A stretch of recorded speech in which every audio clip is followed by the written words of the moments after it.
Hi, I'm Daniel Rowbottom, racing the British Touring Car Championship with Team Dynamics, and you're watching Is It Fast? Daniel Rowbottom. Yes. Here you are. I know. Sat in this cathedral of Facility. Facility of racing heritage. Wonderful, huh? Why don't you talk us through why you are here? I'm going to try and give you a relatively short version. So my debut season was 2019 in BTCC, and it was sort of a bit of a, how can I put it? It was a big achievement, right, to get to British Touring Car for us, and it something that we'd been looking to do for a long time. Made it happen, and we took our debut season with Sicily Motorsport, which was, you know, they were wonderful. They allowed that to happen. You know, they facilitated that change. But ultimately, we didn't have a very competitive season. So through various few reasons, I won't bore you with now, but mainly it was my rookie season. I made a few mistakes. Maybe crashed a car every now and again. Maybe the car wasn't quite how I wanted it at the time. So, you know, we obviously were going to continue that relationship into 2020. And then the world shut down, right? Yeah. So it was a really difficult decision. But when I looked at everything that I had to fulfill to my partners, especially to Cataclean, because, you know, they are the big spender here. You know, they are bringing the dollar to make this happen. So, you know, with that comes a responsibility, right? So it wasn't feasible.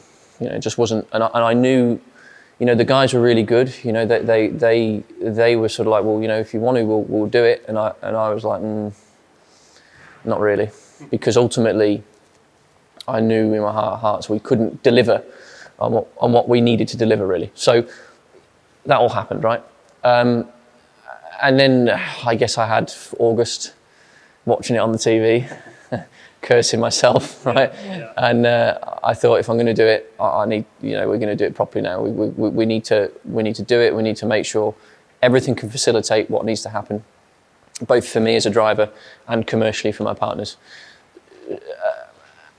Very long story. Here we are, right? So yeah, it really is a massive opportunity. It is quite a large opportunity, as opportunities go. Mm-hmm. We're going to see how far we get through this chat before we address a number of elephants. Of course. That could well be with us in this room. Yeah, of course. But how do you feel after the break? You said you were watching everybody else go around in circles, kind of in the summertime, had that urge to come back. Are you feeling like you're edged? Massive. I cannot wait. You know, we one of our partners, or one of Cataclean's partners, is Holly USA, Holly Performance. So together with them, we went and did a Euro NASCAR event last year. We were supposed to do the whole series, but realistically, with the COVID got worse again in October, we didn't. But we did the one event, which was really good to do. It was amazing. The cars are really fun to drive, really quick. You know, I was fast, which was nice. It was my first time back to rear-wheel drive for a long time, so it was enjoyable. Big 4-speed Yankee gearbox, great. Anyway, didn't have much luck because we had a couple of failures, a couple of mechanical failures, but it was a good weekend. But I guess that ignited the fire in my belly, because you realise what BTCC is. You know, Euro NASCAR is great, but it's not British Touring Car. There's a lot that I have to do personally. You know, I've got to prove probably myself a little bit. You know, the BTCC fan base is a fantastic one. And 2019 really didn't show, I feel, what I think I'm capable of. I don't have any excuses anymore. But that's kind of what I want. You know, that's the position I want to be in. So I want to control my destiny. So let's see what happens. So, debut season. Yep. Nice little hot hatch, if you like. Little taster of what was to come.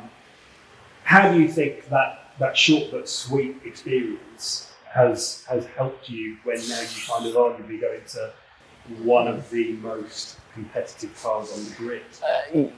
Yeah, I mean, any experience I think in British Touring Car is valid, because British Touring Car is much more than just the racing element. You know, there's the whole commercial world which we live in, and there's ways of delivering the value to that commerciality. So, you know, 2019 was fantastic. I learned a lot about how to drive front-wheel drive touring car.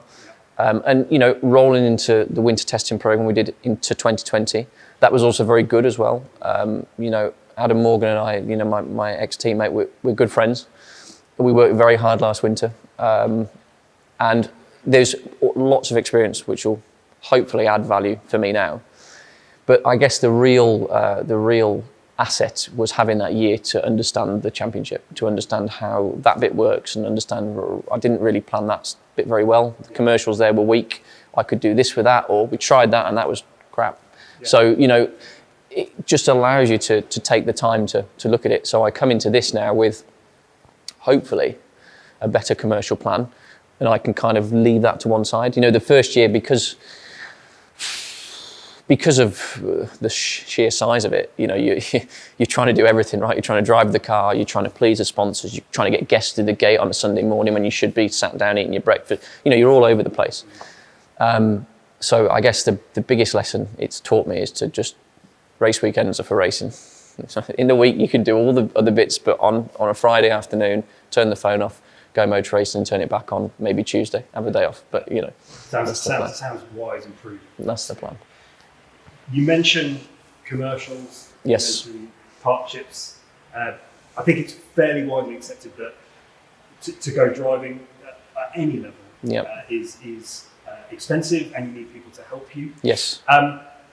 Tough one. What do you say to fans and people that might turn around after hearing this news and say, "Good for you, mate, you bought your way in"? I thought you might ask that. It's like the other 27 or 28 drivers on the grid, right? You know, so this is a commercial sport these days. There are some areas where drivers are paid and drivers are given opportunities at a discounted rate, but it's very, very, very rare exception now that drivers aren't taking some form of budget. For sure, you know, we've had to do a commercial deal to seal this opportunity, but you know, I can only go racing on the back of a commercial deal. That's the way I have to go motor racing, because I have to fund it. So, you know, I'm giving my partners the best opportunity to utilise BTCC now. You know, I'm kind of all in. You know, I've said to the guys, right, I can't do any more for you now commercially. This for me is where the land lies. So, for me as a driver, Team Dynamics, I believe I've got the best set of tools around me. But for my partners, namely Cataclean, you know, in terms of where I'm speaking now, we have the best set of opportunity for them to take the advantage from the championship. You know, because for sure, for an automotive brand, I can't see anywhere better in the world to go marketing. You know, it's the place. You know, we've got the best sport, we've got the most action, we've got the most crashing, we've got the most fighting. You know, so it's the place. But you have to have everyone's got to be pulling the same way. You know, if you've got 10 people pulling this way and you've got one guy pulling the opposite way, nothing works. So you've got to have everybody pulling in the same direction. So yeah, you know, I guess there'll be a few comments that, you know, we brought our way in, but you know, and they're probably quite valid. But it's just up to me to go and deliver on. You know, I'm very, very fortunate at the end of the day. You know, not many people will ever get the opportunity to sit here. So to anybody out there that doubts the opportunity or doubts the driver that's in the seat, well, I'll just have to go out and show them that I deserve to be here. Yeah. So you spent a year away from the championship this season, most recent. It's not the longest time that you've spent away from motorsport, is it? You've gone for a while. Yeah, no, I mean, until 2017, my last full season of motorsport was 2008. So, again, I could bore you with all the real nitty gritty, but did a lot of karting and a very successful karting career. The problem with karting is it kind of disillusions you, because the people that are in it, fantastic people, but you know, they're always pushing. So at 16 years old, you think you'd be a Formula 1 driver, right? I kind of twigged at 14 I wasn't going to be. But we still probably undervalue the time we had in karting to look for money, my parents and I, we're a small family business, you know, we're not hedge fund investors, we're not any of that carry on. So we didn't really plan very well. So we got to car racing at 16, 17 with very small money, and it only lasted 2 seasons. So I didn't really get a massive chance to shine, I guess, in race cars, because I just didn't do enough of it. And then this big career gap. And believe me, I was trying all the way through. You know, it wasn't a case of we wanted 8 years away. It was just you know, it was just failed opportunity after failed opportunity. And, you know, we went pretty much around the globe. I went to the US and I went to Singapore and Asia, and, you know, we went all over the place trying to facilitate and trying to wheel and deal a way forward, really. And it kind of, I guess it was 2014, my wife and I, my girlfriend, then we bought our first house, and I kind of resigned to the fact after 6 years that maybe it's not going to happen. So I kind of walked away from it. And then, you know what it's like, you sat a little bit like last year, put the TV on and BTCC's on, and, you know, okay, turn that back off, and you keep going and you keep going and then eventually I was like, no, I can't sit here and not have another go. More for my parents, really, because they had given up everything, really, to that point. You know, I mean, karting, I mean, my first 2 seasons of karting, we were karting for 48 weekends out of 52. You know, it was bang, bang, bang, bang, bang. My little brother didn't really have much of a life growing up because he was karting. Whether he liked it or not, we were karting, you know. So it was kind of more like, I can't just stop now. So obviously over that period of time, I'd learned a lot of lessons, a lot of business lessons, a lot of things, a lot of ways of manipulating motorsport into try and bend it to my will. And if I'm really honest with you, I could ramble on all day. It just happened to be that one day I was in the right place at the right time, but I had all the tools that I'd learned in order to make that happen, you know, because just being in the right place at the right time isn't always enough. You have to have, you know, the tools around you to make it work. So sure enough, you know, Cataclean joined the party in 2017, and here we are, like 3 seasons later. So it's, you know, we did 17, 18 and 19, and as you know, last year off, you know, we've landed here. So it you know, without going off on one and going, oh, you can do anything you want to do and all that, but there's a lot of people in this sport, and there's a lot of kids in karting that probably can't see the wood for the trees, and there's a lot of kids in car racing, and, you know, I'll be 32 this year, but I thought I'd be, when I was 16, I thought I'd be where I am now at 22. You know what I mean? But at 22, I didn't have enough about me to make this happen. So I guess what I'm trying to say is you just have to keep pushing and pushing and pushing, and just don't take no for an answer. And eventually, if you keep battering the doors down, things just, and it does. I mean, I remember when it all sort of came about, I was like, I almost felt, not disappointed, but I was like, you're kidding me. All these years of no, get out of my office, no, and all of a sudden it just, like that, it was like, yes, we're interested. What way? You know, I was almost unexpecting. So it's just what you've got to do. You've just got to keep pushing and pushing and pushing. But it was like having 8 years in the dark ages. It was a bit backwards. It was a bit backwards because, as I say, we are motorsport. You know, my family, we are just a complete. It's what we did. You know, when I was a kid, we didn't go on holiday. We went karting. You know what I mean? So it was, it was a bit of a shock to the system. But it's all in the past now, isn't it? So people that watch Is It Fast, listen to Is It Fast regularly will know that I have a weird fixation with testing. I have no idea why. I just basically like to know if people get a chance to go. You're just nosy, right? I'm just massively nosy. Yeah, that's all it is. It is pure, just that. Really. Yeah. But obviously you're in a new car and you've had that season away. Yes. How are you preparing yourself to when you hit Thruxton? You're we obviously have a testing program which will start fairly soon. I don't really see the point in knocking around in February. I mean, I'm just about not shuddering doing this interview now, so it's probably not much warmer outside. So I think, you know, in the next few weeks we'll be out in the cars. Just take it as it comes. You know, I've got great data. I've got a really good guy sat above me over my shoulder, keeping an eye on what I'm doing. So just got to go out there and do it, really. So. We've managed to go 10 minutes without mentioning the chap. Yes. Looking over your shoulder. Yes. What do you want to say about that?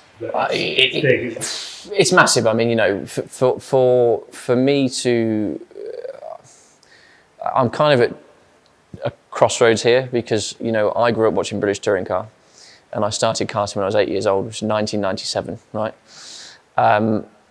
And Matt Neal was a big name, big name, and there's always been a big name, you know. And to be in a position to,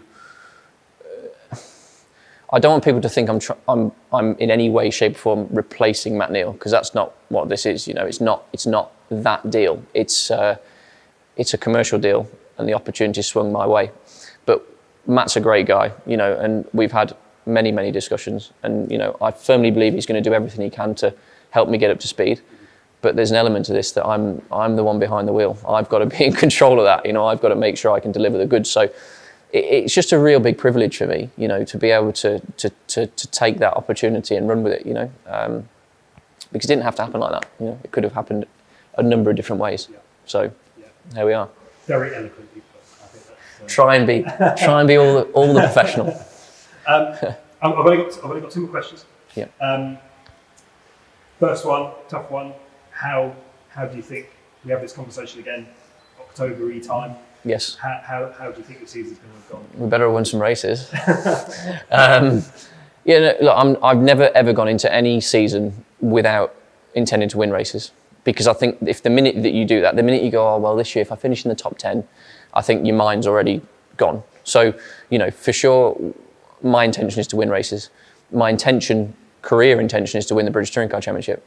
So there's a big gap between where I'm sat now to achieving that. So all we can do is chip away at that goal.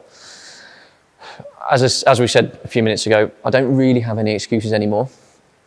I can't turn around and say, oh, the car's slow in a straight line, or the car doesn't quite do this, or it's not comfortable, or because I know the guys will put the car where it needs to be, and I know the car will be right. Which is a good position to be in, because I think as a driver, the hardest thing to overcome is doubt. You know, if you've got any element of doubt in your mind when you're sat on the grid, oh, I don't know if we're right here, or I don't know if the car can do it, or I don't know if you may as well take the helmet back off and get out. So I think that's what we're going to do. We're just going to go out there and try and win races and see what happens.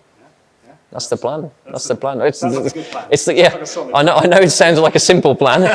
It isn't simple, but that is as good as I can give you at the moment. It's a tough one. I think that probably the politically correct answer would have been, oh, I want to win the Jack Sears Trophy.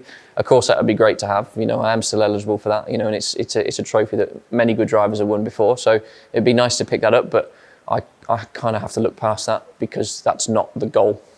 You know, the goal isn't to win the Jack Sears Trophy. The goal is to win BTCC. But, you know, time allowing. Yeah. Time allowing. We've got plenty of time. Yeah. And then just lastly, if I can take you off track. Yes. Well, not to escape your attention that this is in fact a show called Visit Fast. Of course. And because I am nosy, as we previously established. Nothing wrong with that. You're quick on a racetrack. You wouldn't be where you are if you're not. If budget was no issue, yes, what would be your dream car out on the road, and is it fast when you get there? So, this is a two-parter. Because I love cars. Obviously, I love road cars. It's a big problem for me. The other problem is no budget to buy them with. So, but for sure, the default answer is Ferrari F40. It has to be. Okay.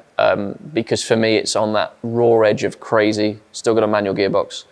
Still probably, even for a very talented driver, undrivable on the road. You know, without any aids, without all the, you know.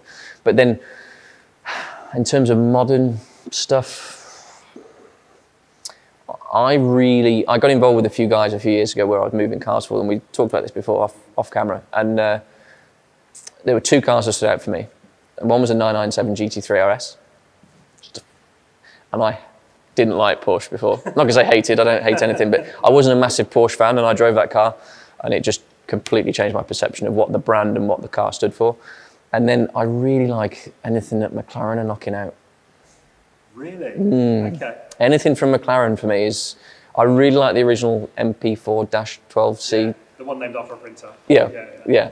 Well, whatever. I was fortunate enough when I was working for these guys to drive a few of those, and they were a bizarre road car because nothing really worked. Like they had these swipey things to open the doors, and the door didn't open, and it was. But when you shut the doors and you drove it, it was unbelievable. Because if you left it in normal mode, it drove normally, and you could go like, oh, I'd go up to Scotland, no problem. But you turned all the Larry buttons on. It was just, for me, as an all-rounder. But then I hear they're not the most reliable, so we'll see. Yeah. What is? That's what I hear. But if you're only doing 3,000 miles a year, who cares? Well, exactly. So there you go. So we'll see. So it'd be nice maybe one day. I probably won't reach the F40, but maybe I can get a McLaren one day. That's the plan. So we'll see. Well, Dan, thank you very, very much for being so candid and so honest, and for coming on to Visit Fast. And wish you every Thank you single very much. success. Thank you. We need the wishes. We need the wishes. That's for sure. Be a good year.